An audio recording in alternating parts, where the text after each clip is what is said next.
ಕ್ರಿಸ್ತನನ್ನು ಪ್ರತಿಫಲಿಸುವಂತೆ ನಿಮ್ಮ ಆತ್ಮಗಳನ್ನು ವಾಕ್ಯದಲ್ಲಿ ಬಲಪಡಿಸುವ ಅನುದಿನದ ಧ್ಯಾನ.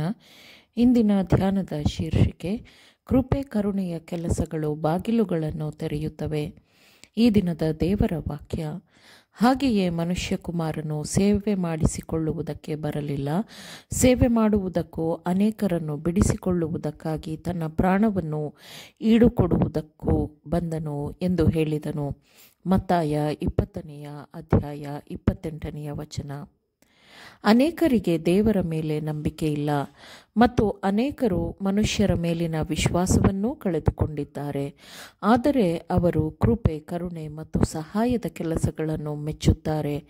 ಲೋಕದ ಮೆಚ್ಚುಗೆಯನ್ನು ಅಥವಾ ಮಾಡಿದ ಸಹಾಯಕ್ಕೆ ಬದಲೇನೂ ಬಯಸದ ಜನರು ತಮ್ಮ ಮನೆಗಳಿಗೆ ಬಂದು ರೋಗಿಗಳಿಗೆ ಸೇವೆ ಮಾಡುವುದು, ಹಸಿದವರಿಗೆ ಆಹಾರ ನೀಡುವುದು, ಬೆತ್ತಲೆಯಾಗಿರುವವರಿಗೆ ಬಟ್ಟೆಯನ್ನು ತೊಡಿಸುವುದು, ದುಃಖದಲ್ಲಿರುವವರನ್ನು ಸಂತೈಸುವುದು, ಸುವಾರ್ತೆ ಸಾರುವ ಮಾನವ ಕಾರ್ಯಬರಿಗಳನ್ನು ಪ್ರೀತಿಸುವ, ಕರುಣಿಸುವ, ಕೃಪಾ ಸಂಪನ್ನನ ಕಡೆಗೆ ಮೃದುವಾಗಿ ನಡೆಸುವುದು, ಇಂತಹವರನ್ನು ಅಂದರೆ ಈ ಕೆಲಸಗಳನ್ನು ಮಾಡುವವರನ್ನು ಜನರು ನೋಡಿದಾಗ ಅವರ ಹೃದಯಗಳು ಸ್ಪರ್ಶಿಸಲ್ಪಡುತ್ತದೆ.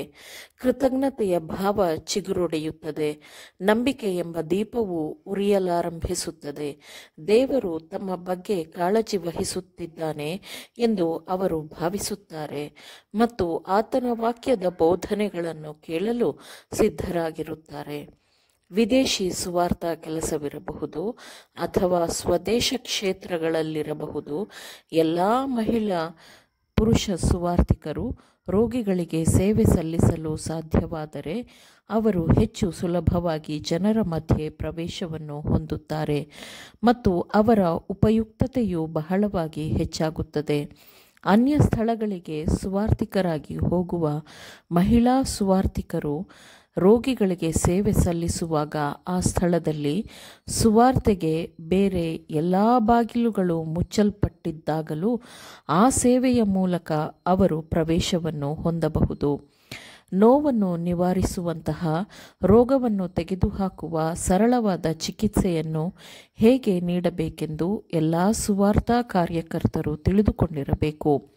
ಹೀಗಿರುವಾಗ ಸುವಾರ್ತಾ ಕೆಲಸಗಾರರು ಆರೋಗ್ಯಕರ ಜೀವನದ ತತ್ವಗಳ ಬಗ್ಗೆ ಸಲಹೆ, ಬೋಧನೆಗಳನ್ನು ಕೊಡಲು ಸಾಧ್ಯವಾಗುತ್ತದೆ. ಎಲ್ಲೆಡೆ ಅನಾರೋಗ್ಯವಿದೆ. ಅವುಗಳಲ್ಲಿ ಹಲವು ಅನಾರೋಗ್ಯವನ್ನು ಆರೋಗ್ಯದ ನಿಯಮಗಳನ್ನು ಪಾಲಿಸುವ ಮೂಲಕ ತಡೆಯಬಹುದು. ಈ ಜೀವನದಲ್ಲೂ ಮುಂಬರುವ ಜೀವನಕ್ಕೂ ಒಳಿತು ಮಾಡುವ ಆರೋಗ್ಯ ತತ್ವದ ಉದ್ದೇಶವನ್ನು, ದೃಢತೆಯನ್ನು ಜನರು ಪರಿಗಣಿಸಬೇಕಿದೆ. ಸೃಷ್ಟಿಕರ್ತನು ತನ್ನ ವಾಸಸ್ಥಾನವೆಂದು ಹೇಳುವ ಮಾನವ ವಾಸಸ್ಥಾನದ ವಿಷಯವಾಗಿ ಅವರಿಗಿರಬೇಕಾದ ಜವಾಬ್ದಾರಿಯ ಬಗ್ಗೆ ಅವರಲ್ಲಿ ಜಾಗೃತಿಯ ಅಗತ್ಯವಿದೆ. ರೋಗಿಗಳಿಗೆ ಚಿಕಿತ್ಸೆ ನೀಡುವ ಸರಳ ವಿಧಾನಗಳ ಬಗ್ಗೆ ಸಾವಿರಾರು ಜನರಿಗೆ ಬೋಧಿಸುವ ಅಗತ್ಯವಿದೆ ಮತ್ತು ಅದನ್ನು ಅವರು ಸಂತೋಷದಿಂದ ಸ್ವೀಕರಿಸುತ್ತಾರೆ. ಈ ಸರಳವಾದ ಚಿಕಿತ್ಸೆಗಳು ವಿಷಕಾರಿ ಔಷಧಿಗಳ ಸ್ಥಾನವನ್ನು ಪಡೆಯಬೇಕು. ಆಹಾರ ಪದ್ಧತಿಯ ಸುಧಾರಣೆಗೆ ಸಂಬಂಧಿಸಿದಂತೆ ಬೋಧನೆಯ ಅಗತ್ಯವೂ ಬಹಳಷ್ಟಿದೆ. ಅನಾರೋಗ್ಯಕರ ಆಹಾರವನ್ನು ಬಳಸುವ ಮತ್ತು ಅನಾರೋಗ್ಯಕರ ಆಹಾರವನ್ನು ತಿನ್ನುವ ತಪ್ಪು ಅಭ್ಯಾಸ ಇವುಗಳು ಲೋಕವನ್ನು ನಾಶ ಮಾಡುವ ಅಸಂಯಮ, ಅಪರಾಧ ಮತ್ತು ದುಸ್ಥಿತಿಗಳಿಗೆ ಹೆಚ್ಚಿನ ಪ್ರಮಾಣದಲ್ಲಿ ಕಾರಣವಾಗಿದೆ. ದೇಹ, ಮನಸ್ಸು ಮತ್ತು ಆತ್ಮದ ಅತ್ಯುನ್ನತ ಬೆಳವಣಿಗೆಯ ಖಚಿತತೆಯು ಆರೋಗ್ಯ ತತ್ವಗಳ ಉದ್ದೇಶವಾಗಿದೆ ಎಂಬುದನ್ನು ಆರೋಗ್ಯ ತತ್ವ ಸುಧಾರಣೆಯ ಶಿಕ್ಷಕರು ಮನಸ್ಸಿನಲ್ಲಿಟ್ಟುಕೊಳ್ಳಬೇಕು. ಪ್ರಕೃತಿಯ ನಿಯಮಗಳು ದೇವರ ನಿಯಮಗಳಾಗಿರುವುದರಿಂದ ಅವುಗಳನ್ನು ನಮ್ಮ ಒಳಿತಿಗಾಗಿ ರೂಪುಗೊಳಿಸಲಾಗಿದೆ ಎಂದು ಜನರಿಗೆ ತೋರಿಸಿಕೊಡಿರಿ. ಅವುಗಳನ್ನು ಪಾಲಿಸುವುದರಿಂದ ಅದು ಈ ಜೀವನದಲ್ಲಿ ಸಂತೋಷವನ್ನು ಹೆಚ್ಚು ಮಾಡುತ್ತದೆ ಮತ್ತು ಮುಂಬರುವ ಜೀವನಕ್ಕೆ ಸಿದ್ಧಗೊಳ್ಳಲು ಅದು ಸಹಾಯ ಮಾಡುತ್ತದೆ. ಆಮೇನ್. ದೇವರ ವಾಕ್ಯಗಳನ್ನು ಶ್ರದ್ಧೆಯಿಂದ ಆಲಿಸುವವರು ಮಾತ್ರವೇ ಆಗಿರದೆ ಪಾಲಿಸುವವರು ಆಗಬೇಕೆಂದು ನಿಮ್ಮನ್ನು ಉತ್ತೇಜಿಸುತ್ತೇನೆ. ಪರಿಶುದ್ಧಾತ್ಮನ ಸಹಾಯದಿಂದ ಆಲಿಸಿದ ನಿಮ್ಮೆಲ್ಲರಿಗೂ ಧನ್ಯವಾದಗಳು. ಮತ್ತೆ ದೈನಂದಿನ ಧ್ಯಾನಕ್ಕಾಗಿ ನಾಳೆ ಸಂಧಿಸೋಣ. ಆಮೇನ್.